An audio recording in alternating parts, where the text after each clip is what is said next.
A 73-year-old woman froze to death in her own bed, phone in hand, 911 on the screen. The call never went through because the cell towers were down for 6 days. And here's the thing, this wasn't in some remote Alaskan wilderness. This happened 90 miles from Washington, D.C. Every single winter, the same American zip codes turn into death traps. And what I'm about to show you will change how you think about winter storms forever. Because it's not the snow that kills people. It's something way more preventable. Look at this power outage map from last January. See that massive black zone? That's over 400,000 people sitting in the dark. Not in New York, not in Chicago, in Appalachia, West Virginia, Eastern Kentucky, Mountain Tennessee. The exact same region every year. And I need you to pay attention because this pattern is not random. Over 200 people die every winter storm season in the US. But here's what they don't tell you. Most deaths happen after the storm passes, days later, when people think they're safe. Let me break down the real killers. And number 4 is the one nobody sees coming. Number 5, hypothermia, when power goes out and temperatures drop to 20 degrees inside homes. Number 4, carbon monoxide poisoning from running generators indoors. People get desperate for heat and make fatal mistakes. Number 3, car accidents on black ice that you literally cannot see. So, number 2, heart attacks while shoveling snow, especially in men over 50. And the number 1 cause, people dying alone because nobody can reach them in time. So the real killer isn't the weather, it's the power grid failing for days. Now here's where this gets dark, and I mean that literally. Pull up any winter storm power outage map from the last decade. The worst damage always happens in the same place. It's not the areas with the most snow or the coldest temperatures. It's Appalachia. And there are 4 reasons why this keeps happening. Reason number 1 is something repair crews will never say out loud. They physically cannot reach people, even if they wanted to. In New York, utility trucks show up to fix broken lines in 20 minutes. In Appalachia, try 20 hours if the roads don't kill them first. We're talking about families living at the end of single-lane dirt roads, roads that wind up mountain passes with 40-degree slopes. When freezing rain hits, those roads become ice slides. A 15-ton utility truck with tire chains. Useless on black ice. So it's not that repair crews are lazy. They're trapped just like everyone else. But honestly, the terrain isn't even the worst part. Reason number 2 is what actually destroys the power grid. Appalachia has some of the thickest old-growth forests in America. Beautiful in summer, a nightmare in ice storms. When freezing rain coats tree branches, here's what happens. A single oak branch can go from 50 pounds to 500 pounds of ice weight in hours. Then the wind picks up, and entire trees snap like toothpicks. But here's the kicker.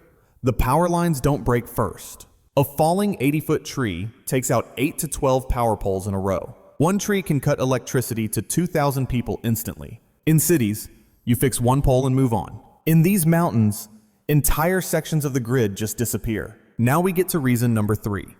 And this is where it gets political. The power grid in Appalachia is designed to fail. I don't mean poorly designed.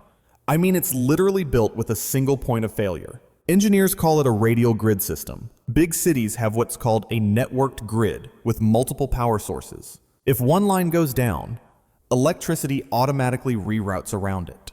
But small mountain towns, one main power line coming in from 50 miles away. One path in, 0 backup, no redundancy. So when that single line breaks, the entire town loses power. There's literally no plan B to supply temporary electricity. And before you ask why they don't just upgrade the system, let me show you reason number 4. This is the part that sounds brutal, but I'm just telling you how it actually works. U.S. power companies restore electricity in a very specific priority order. First priority, hospitals and emergency services. Second, water treatment plants and sewage systems. Third, densely populated cities where one station serves 20,000 people. Fourth, suburbs where infrastructure is newer and easier to fix. And dead last, rural mountain areas where one line serves 200 people. The power companies call it maximizing rescue effectiveness. The locals call it being disposable. Who's right? Comment below because I want to know what you think. But here's what nobody debates. The math is the math. Save 20,000 strangers, or save your grandma who lives alone on a mountain. Utility companies choose the 20,000 every single time. And look, I'm not saying they're wrong. I'm saying this is the hidden cost nobody talks about. Let's talk about the infrastructure itself, because this is where it gets infuriating. Many power poles in Appalachia are the same wooden poles installed in the 1960s. Power lines strung up during the Nixon administration are still in use today. Why haven't they been upgraded? Two reasons that always come down to money. The population is smaller and poorer than the US average, and burying power lines underground costs about $1 million per mile. For a region with thousands of miles of power lines and low population density, the cost-benefit analysis says let them go dark for a week every winter. Meanwhile, ice storms are the single worst destroyer of electrical infrastructure. Worse than hurricanes. Worse than tornadoes. Worse than everything. And Appalachia sits in what meteorologists call the ice storm alley. Warm air from the Gulf of Mexico collides with cold air from Canada. The result isn't snow, it's freezing rain that coats everything in ice. For power grids, freezing rain is 10 times more dangerous than a blizzard. So you've got the perfect storm: old infrastructure, radial grid design, impossible terrain, and the worst weather. This is why you see those headlines every winter. Elderly resident found dead in home. It's never just one factor. It's all four hitting at once. Now let's address what everyone's thinking. Where the hell is the government? Here's the honest answer, and it's not what you want to hear. They're responding as fast as physics allows. FEMA can mobilize in 24 hours, but they can't change mountain terrain. The National Guard can deploy, but they can't drive trucks up ice-covered slopes. Emergency declarations can release funding, but money doesn't fix frozen roads. The issue isn't government response speed.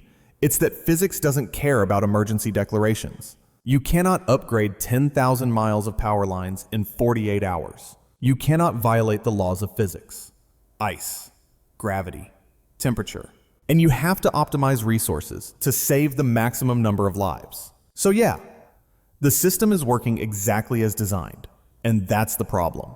All right, let me give you something you can actually use right now. If you live in these areas or anywhere with harsh winters, screenshot this section, because the next major winter storm is coming in the next 4 to 8 weeks. Meteorologists are already tracking 2 massive cold fronts forming over Canada. When they hit the warm Gulf air, we're looking at ice storm conditions again. Here's your survival checklist, and I'm serious.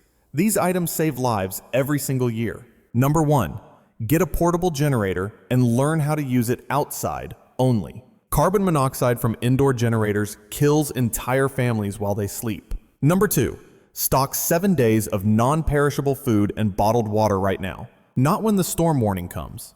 By then, stores are already stripped bare. Number 3, get multiple heat sources that don't require electricity.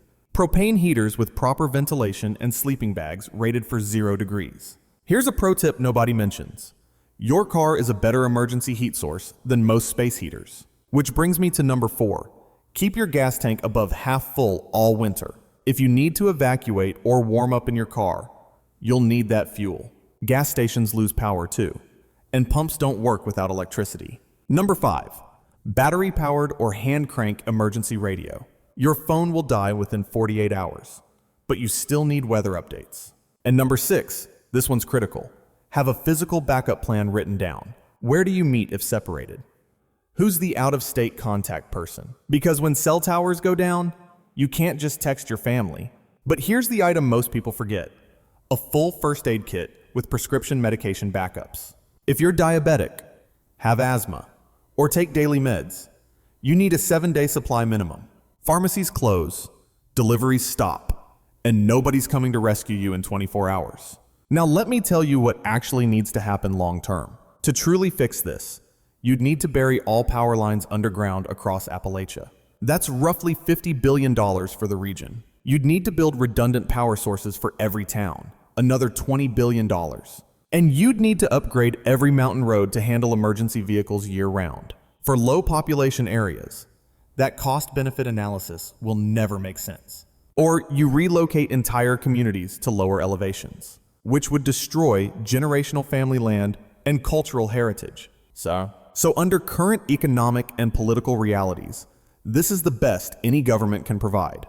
And that's a hard truth nobody wants to admit. Here's what I want you to take away from this. This isn't a story about government failure or corporate greed. It's about the collision between geography, infrastructure built 60 years ago, and physics. Warning systems work. Evacuation procedures exist.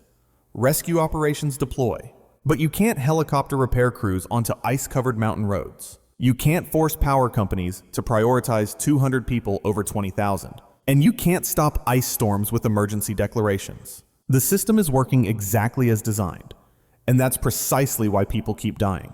Now, I need to hear from you guys. Drop your zip code in the comments if you've lost power for more than 3 days during winter. Let's map the forgotten zones that nobody talks about. And tell me which disaster scenario you want me to break down next. Should I cover why tornado warnings in the Midwest are useless in mobile home parks? Or why California's power grid is designed to fail during wildfires? Or maybe hurricane evacuation routes in Florida that turn into death traps? I'll make videos on whichever 3 scenarios get the most votes. And if this information hit different, smash that subscribe button. I break down disaster scenarios that news outlets won't touch because they're too controversial. But here's the most important thing I can tell you. The government can't save you in 48 hours, but your neighbors can save you in 48 minutes. Check on elderly neighbors before storms hit, not after. Share your generator if someone nearby has no heat. Offer your car as a warming station if you have gas and they don't. Create a neighborhood communication plan that works without cell towers. Because when I tell you communities survive disasters better than individuals, I mean it literally. The 73-year-old woman I mentioned at the start, her neighbor was half a mile away with a working generator, but nobody checked on her until day 7. That's the real tragedy. Not that the system failed, but that we failed each other. So yeah, prepare your supplies. Upgrade your infrastructure if you can. But most importantly, know your neighbors before the next storm hits. Because your survival might depend on whether someone thinks to knock on your door. Stay safe, stay prepared, and I'll see you in the next breakdown.